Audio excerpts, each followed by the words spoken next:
आचार्य महाराज कह रहे हैं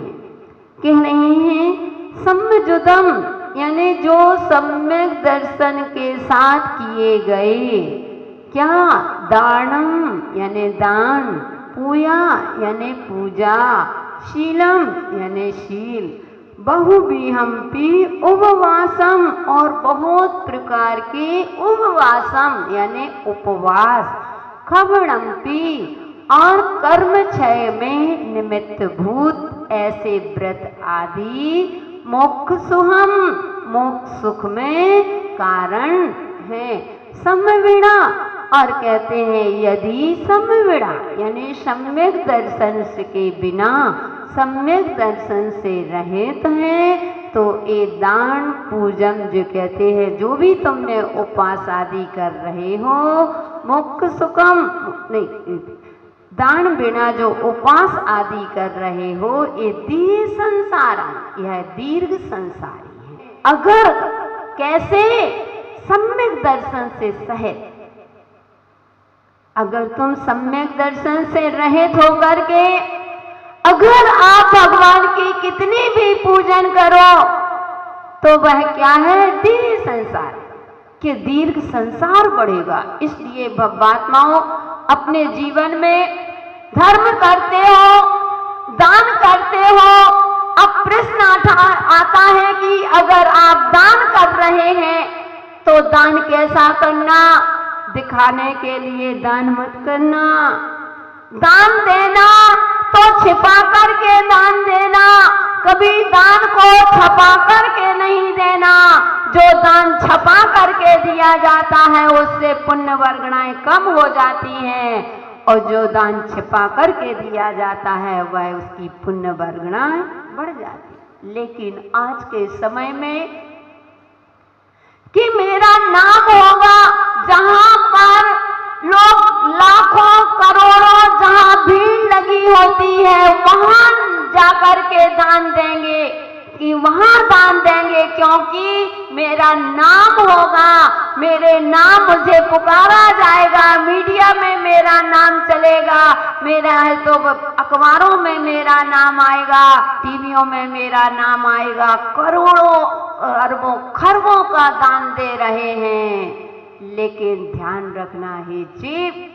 कुंद कुंद स्वामी महाराज कहते हैं दान तुमने कैसा दिया, एक दिखाने के लिए अगर आपका दान दिया जा रहा है, प्रशंसा के लिए अगर दान दिया जा रहा है तो वह किसका कारण है, बोलो ना, संसार का कारण। अपनी बात के लिए चुप हो जाते हैं, यानी संसार का कारण बनता है। अगर दान भी किया और पूजा भी कर रहे हो तो पूजा किसके लिए कर रहे हो, कि मेरी प्रतिष्ठा हो, मुझे लोग सम्मान दें कि इतना बड़ा धर्मात्मा है, बहुत जल्दी मंदिर आते हैं, रोज अभिषेक करते हैं, शांति धारा करते हैं, एक सुबह 5 बजे मंदिर आते हैं, 10 बजे तक आते, इतनी पूजन चलती है। लेकिन अभी हम पूछ रहे किसकी पूजा चल रही, क्यों पूजा चल रही है, और कहते हैं शील जो आपने व्रत आदि नियम संयम आदि लिए हैं वह किसके लिए लिए हैं, क्यों कर रहे हो। बंधु, एक व्यक्ति, 2 व्यक्ति हैं, एक से पूछा कि आप जो व्रत कर रहे हो, दान कर रहे हो, पूजा कर रहे हो, यह किसके लिए कर रहे हो, बताओ कमल जी, किसके लिए कर रहे हो। आत्मा के कल्याण के लिए, पुण्य बढ़ाने के लिए ना। हाँ, पुण्य ही कह लो ठीक कहते, पुण्य बढ़ाने। एक कहता है, और मतलब क्या नाम था, संतोष भैया, आप किसके लिए पूजा त्याग कर रहे, पूजन करते हो, दान भी करते हो, व्रत आदि भी नियम संयम भी करते हो, किसके लिए करते हो, पुण्य के लिए करते हो। चलो ठीक, बैठ जाओ। मनोज भैया, आप किसके लिए करते हो, पुण्य के लिए। ओम जी, आप किसके लिए करते हो, मोक्ष पाने के लिए। अच्छा, अलग से कह, और प्रमोद भैया, आप थोड़ी पहचान तो हो जाए, किसके लिए कर रहे हो? कल्याण के लिए। पाटनी जी, किसके लिए कर रहे हो?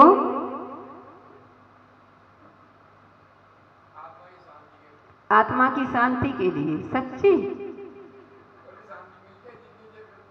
उतनी देर में बस शांति के लिए चाहते हैं। ठीक, बैठो। चलो सुनील भैया, आप ही बता दो, आपने तो 10 उपास करे हैं, किसके लिए किए थे ये उपास आदि? चंचलता को दूर करने के लिए। चलो, और बताओ कौन बैठे हैं यहाँ पर? अब सबके नाम ही पता नहीं। आप बताओ, आपने तो 16 कारण किए ना? बताओ बताओ, किसके लिए कर रहे हो? किसके लिए उपास आदि किए? आत्मा के कल्याण। चलो, अब तो वही कहना। जेपी भैया बैठे हैं, बताओ, दान पूजा, जो पूजा आदि करते हो, उपास आदि करते हो, आप बताओगे। आप तो स्वाध्याय प्रेमी हो। खड़े हो जाओ। बैठे हैं, हमको दिख रहे हैं। बताओ बताओ, खड़े तो हो। किसके लिए कर रहे? अपन को शिक्षा, इनको भी शिक्षा मिलती है, अपन को भी वो होती है कि अपन ये दान पूजा आदि क्यों करते हैं। चलो सुधा जी, आप बताओ, किसके लिए पूजन कर रहे हैं? बैठे हैं।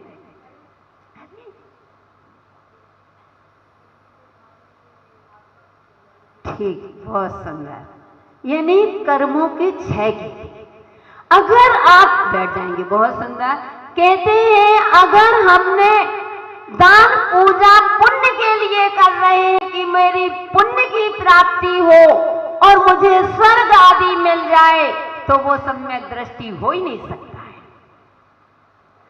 मुझे पुण्य के लिए स्वर्ग आदि में मैं पुण्य बढ़ा रहा हूं, पुण्य को एकत्रित करने के लिए कि मेरा पुण्य एकत्रित हो जाए तो मैं यहां ना रह करके मैं स्वर्गों का सुख भोगूं, इसके लिए आप कर रहे हो। तो कहते हैं अभी आप मिथ्या दृष्टि हो। आचार्य महाराज कह रहे, मैं नहीं कह रही कि अभी तुम मिथ्या दृष्टि हो, अभी तुम पुण्य को एकत्रित कर रहे हो और एक सम्यक दृष्टि है, वह कहता है मैं पुण्य के लिए नहीं, भगवान से के पास जाता है, कहता है भगवान मैं आपकी भक्ति पुण्य की प्राप्ति के लिए नहीं कर रहा हूं, मुझे आपकी भक्ति पुण्य की प्राप्ति के लिए नहीं। दुख खो कम्म खो बोही लाहो सुगई रणम समाही मरणम जिन गुण संपत्ति हो मज्जा। कि ये भगवान मेरे दुखों का क्षय हो, कर्मों का क्षय हो, मुझे बोधि की प्राप्ति हो, सुगति में गमन हो और मोक्ष सुख की मुझे प्राप्ति हो। अब देखो, एक कर्मों के क्षय के लिए कर रहा है और एक पुण्य के लिए। बंधु कहते हैं जो कर्मों के क्षय के लिए कर रहा है, बड़ी सूक्ष्मता से आचार्य महाराज हैं, अच्छे से समझना पड़ेगा रहनसार ग्रंथ को, ऐसे नहीं, बहुत सूक्ष्मता से समझा रहे हैं कि अब सम्यक दर्शन को भी है। तुम अब अगर भगवान के सामने अगर पुण्य की चाह लेकर के जा रहे हो तो अभी तुम शुद्ध सम्यक दृष्टि नहीं हो। सम्यक दृष्टि कुछ भी नहीं, पुण्य और पाप को समान मानता है। अगर पुण्य की वस्तुएं उपलब्ध हो जाएं तो खुश नहीं होता, और कहते हैं पाप की वस्तुएं इकट्ठी हो जाएं तो वह कभी दुखी नहीं होता, वह साम्य भाव रखता है दोनों में। क्योंकि अगर आपको किसी साकल से, अगर लोहे की साकल से आपको उस बेड़ी से कस दिया जाए तो आपको दुख होता है, होगा कि नहीं होगा? कि मुझे लोहे की बेड़ी से बांध दिया गया तो आप दुखी हो जाएंगे, और आपको कोई सोने की बेड़ी से ला करके बांध देगा तो उसमें सुखी हो जाओगे क्या? लोहे की बेड़ी से दुखी हो गए तो हम कहते हैं कि लोहे की बेड़ी ना पहना करके सोने की बेड़ी आपको पहना दी जाए तो क्या आप सुखी मानोगे उसको? नहीं मानोगे। क्यों? क्योंकि बेड़ी तो बेड़ी है, चाहे पुण्य है वह भी कर्म है और पाप है वह भी कर्म है।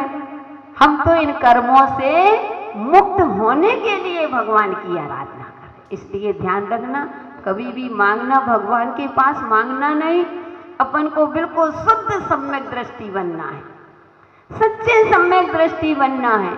ये सारी संसार की जब हम पुण्य करेंगे तो सबसे पहले हमें पुण्य को भी अगर बढ़ाना है तो इन चीजों को करना पड़ेगा, वह भी इस भावना से मत करना, पुनः कह रही हूँ कि मुझे आगे का भव अच्छा हो जाए। अरे तुम अच्छा करोगे तो अच्छा अपने आप मिलेगा, जो तुम बीज बोगे तो वह तो निश्चित है मिलेगा, बस देर हो सकती है लेकिन अंधेर नहीं होगा। जो तुमने खेत में बीज डाल रहे हो वह जरूर मिलेगा। इसलिए आप दान कर रहे हो तो दान इन भावनाओं से करना कि हे भगवान मेरे दुखों का क्षय हो, मुझे पुण्य नहीं चाहिए। क्यों कर्म क्यों बुलाएं, कम्मा खाओ।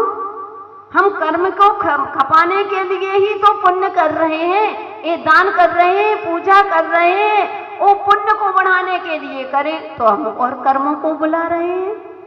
थोड़ा सा विरोधाभास आपको समझ में नहीं आएगा, लेकिन जब समझने का प्रयास करोगे ना तो बहुत अच्छे से समझ लें। इसलिए हमें सम्यक दृष्टि जीव होता है तो जो व्रत करता है, नियम करता है, दान करता है, पूजा करता है, ये पुण्य की प्राप्ति के लिए नहीं, दिखाने के लिए नहीं, मात्र अपने कर्मों का क्षय करने के लिए ही यह श्रावक सबसे पहले 4 कह दिया, दान, पूजा और तो शील और उपवास।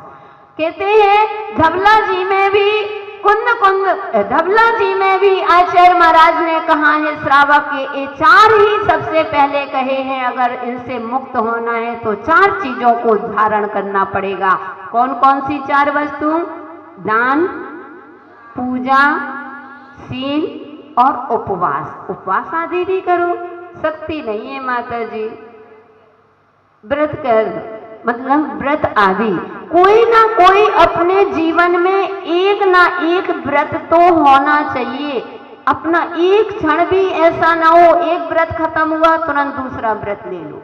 चाहे हम ये नहीं कहते उपास से ले लो, एकासन से ले लो, कम से कम एक ना एक व्रत अपनी जिंदगी में नियम से रहित कभी हमको नहीं रहना चाहिए।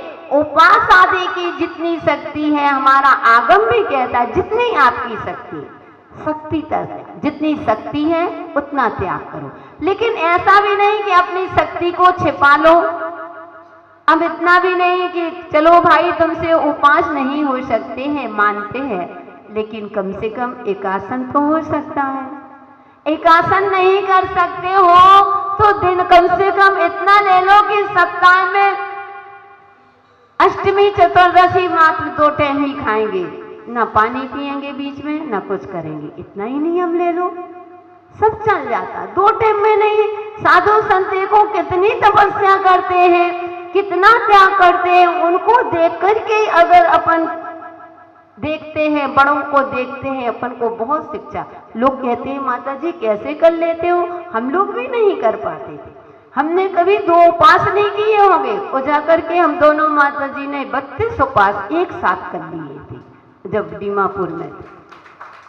कभी देखते थे लोग हमारे संघ के महाराज लोग उपास करते थे तो हम उनको बार बार देखा करते थे, उनसे ऐसे कहते थे महाराज कैसे आप कर लेते हो, अगर हम तो करें तो हम तो पता नहीं क्या हो जाए हमारा, सीधे कह देते थे हमसे नहीं होता, हम नहीं कर पाते, हमारी शक्ति नहीं है। बंधु कैसे शक्ति नहीं है? फिर हमने सोचा अरे इनका शरीर हो हमारा शरीर, ये भी एक टाइम खाते हैं, हम भी एक टाइम खाते हैं, उनको भी अंतराय आते तो हमको भी अंतराय आते हैं, ऐसा नहीं क्यों नहीं कर सकते, क्यों नहीं? तो बंधु फिर बाद में जब हम लोग सोनागिर में थे देखा प्रसन्न सागर महाराज को, फिर हम लोगों की भावना, हम लोगों ने नियम ले लिया। फिर हमने नियम जब शिखर जी पहुंचेंगे, जब तक शिखर जी नहीं पहुंचे जब तक एक आहार एक उपास का नियम ले लिया और चलने पूरा बिहार किया, एक आहार एक उपास। और वो भी कहाँ 3 महीना में पहुंच जाना था, 7-8 महीने लग गए। लोगों ने बीच बीच में कार्यक्रम आते रहे, लोगों ने निवेदन किया, निकलने नहीं दी, कहीं पंचकल्याण, कहीं विधान, कहीं इसमें, लेकिन हमने संकल्प कर लिया कि नहीं, जब तक शेखर जी नहीं पहुंचेंगे एक आहार एक उपवास करेंगे। बंधु आ गई शक्ति, इतना बिहार, फिर भी एक आहार एक उपवास चल रहे। इसके बाद है तो बंधु 32 उपवास, और अब हमने जब आए 2 साल से तो कर ही नहीं सकते थे, लोगों ने, गुरुजी ने मना कर दिया। इस बार तो मन में संकल्प भी कर लिया कि जब महाराज लोग 500-500 दिन के उपवास कर सकते हैं तो क्या हम 80 दिन के नहीं कर सकते हैं? हम भी करेंगे, संकल्प ले। गुरुजी से नियम लिया, गुरुजी ने कहा कि ध्यान रखना, उपवास आदि करना हमारा आशीर्वाद है, लेकिन आपको अपनी चर्या में, अपनी क्रियाओं में शिथिलता नहीं आना चाहिए। आप सोचो कि हम उपवास कर रहे हैं, हम लोगों को प्रवचन ना दें, समाज के बीच में बैठे हो, आपका ऐसा मौन नहीं चलेगा कि आपको प्रवचन आपको बराबर करना पड़ेगा। अगर नहीं कर सकते हो तो उपवास बंद कर दीजिए, आपको श्रावक को देना पड़ेगा। मैंने कहा गुरुदेव आशीर्वाद देना, चाहे कुछ भी हो जाए, मैं चाहे जितने उपवास, लेकिन मैं प्रवचन रोज करूंगी, मैं आपको प्रवचन।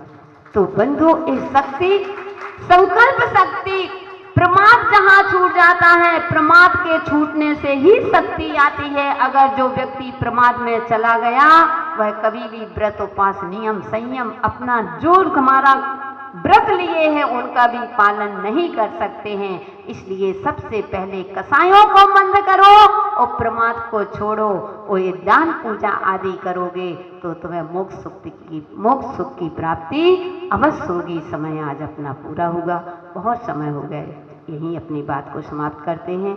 जय बोलिए भगवान महावीर स्वामी की।